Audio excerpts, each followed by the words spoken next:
NHS, and it definitely kills bugs. Yeah, there you go. Because you can buy silver dressings, can't you? Silver. I think so. Yeah, I'm not too sure, but you probably can. I know you can buy a deodorant now that's got silver in it. I'm not sure about. Maybe that kills bacteria as well. Yeah. There's another product called MMS that a guy called Jim Humble has discovered, and it's based on a substance called sodium chlorite, which is used as a disinfectant, and it's a very effective bug killer in hospitals.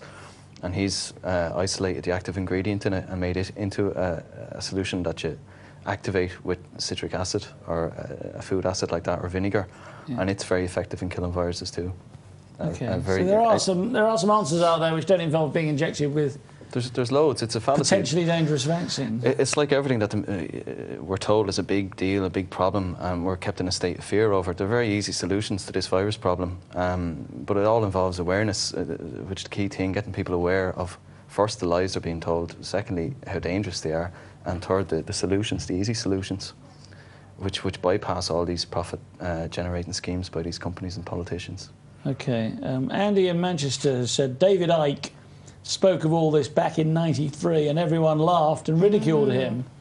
They're not laughing now, he says. They were just laughing at his tracksuit, wasn't it? Yeah, but David Icke, the tenacity of that man, he's been right. He's predicted this world we're living in now 10, 15 years ago. But people still think he's a lunatic, you know. So people just get on the bandwagon, you know. It's a collective thing that they go and ridicule, because it's easier to ridicule than address the issues. But David Icke has stuck with it, fair play. Yeah, okay. Somebody says here, creating the virus, creating panic, offering the solution could be the final solution. Population control. They've got me, ME and Crohn's. If we all, oh, I don't know, I'm sorry. If we all say no, what will they do then? Okay, it's a bit confusing, this one, but if we all say no, what will they do? But we all have to say no, I suppose. We all have to say no. I mean, our ambition in this is, like I was thinking, or said to you earlier on, there's a lot of people who are aware, like your audience and millions of people around the world, but they don't have anything they can do. Everyone's going on. All these problems are facing us, but what can we do? This is something concrete that people can do. And as an end result of this, you know, we shouldn't just go, right, we won't take the vaccines and that's it. These people need to be arrested. And we'll find out exactly what they've been doing after that. But these people who have done this are crazy. They need to be arrested. They're criminals.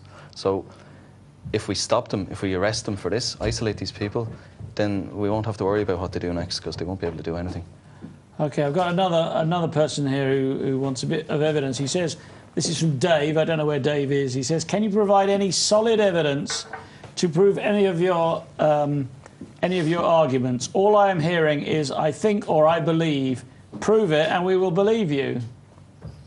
Okay, well, Jane has the proof of the 72 kilos of vaccine material. I mean, she's contacted the Austrian health minister, and he's responded to it. I've read what he said in his response, and it's admitted. And maybe Jane can talk about that. But there's precedents from cases, of a few of them here, of the World Health Organization being prosecuted for similar things.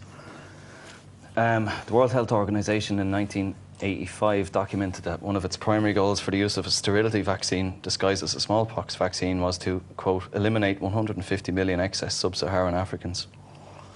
So they sterilise these people? Yeah, but it's an accident, obviously. You know, they don't mean to do it.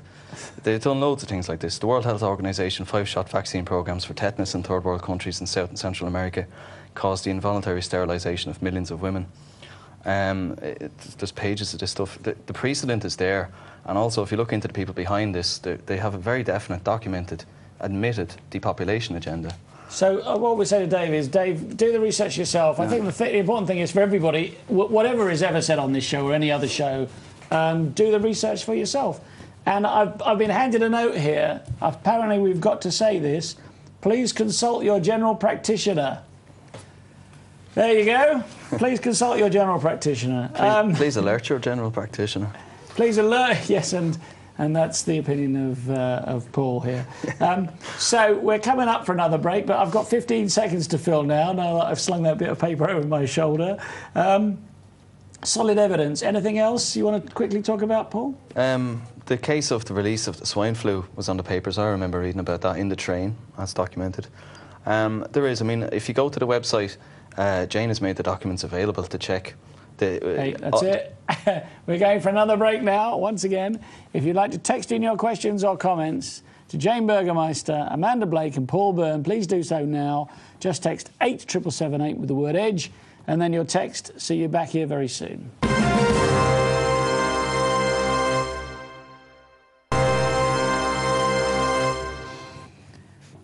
Welcome back to On the Edge with me, Theo Chalmers, and my special guest, Jane Burgermeister, on the phone from Austria, and in the studio, Paul Byrne and Amanda Blake. I've been told to say this, that we cannot give any advice about medical issues, so if you're going to make colloidal silver or anything else, check it all out for yourself, that it's safe, it's nothing to do with us, and talk to your GP. Right, I'm glad I've got that out of the way. This is the section where we tell people what they can do.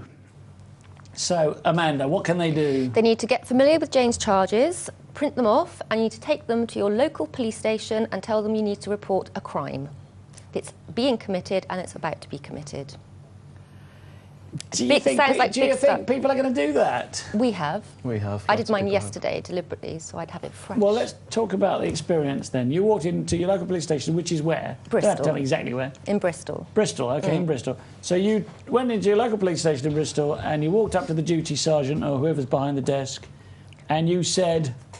I'd like to report a crime. They said, who's the crime against or about? I said, Baxter.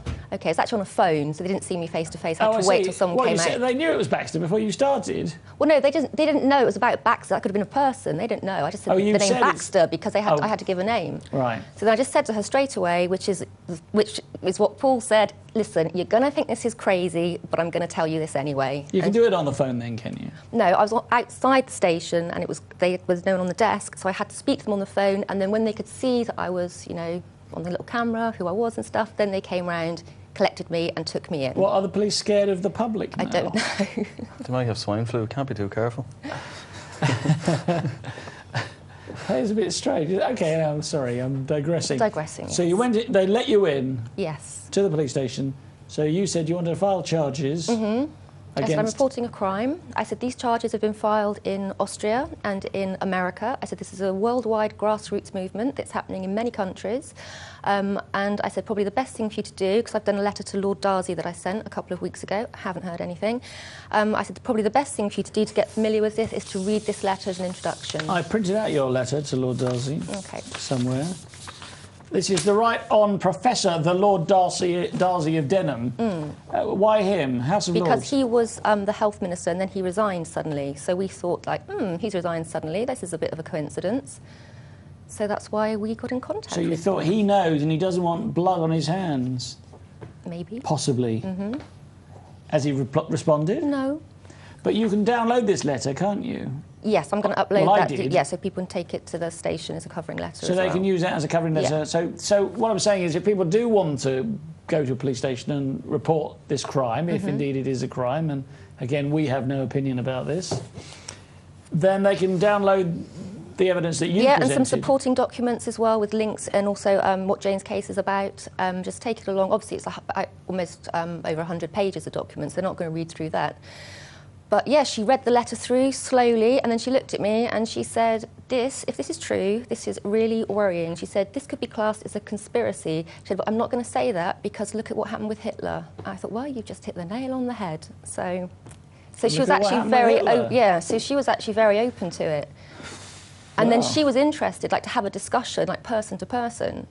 So that's what Paul said before, like, it's actually not a bad experience. They're people as well. Because they're human beings, and they've got family, they've got kids, haven't they? They've got grandmothers. And she also said as well, which I thought was really interesting, she said, my God, she said, this is really clever. She said, if these people have planned to do this, they've done it in a way that people aren't actually going to even believe it.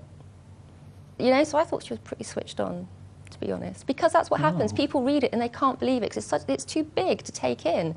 And if you've got no background knowledge of this stuff, then of course you're going to dismiss it straight away. We find it hard still, to think, is this really happening? But here we are. So let me get back to Jane, so she's back in the room again. Jane, if people want to do something, apart from going to the police, is there anything else they can do? Well, they can tell as many people as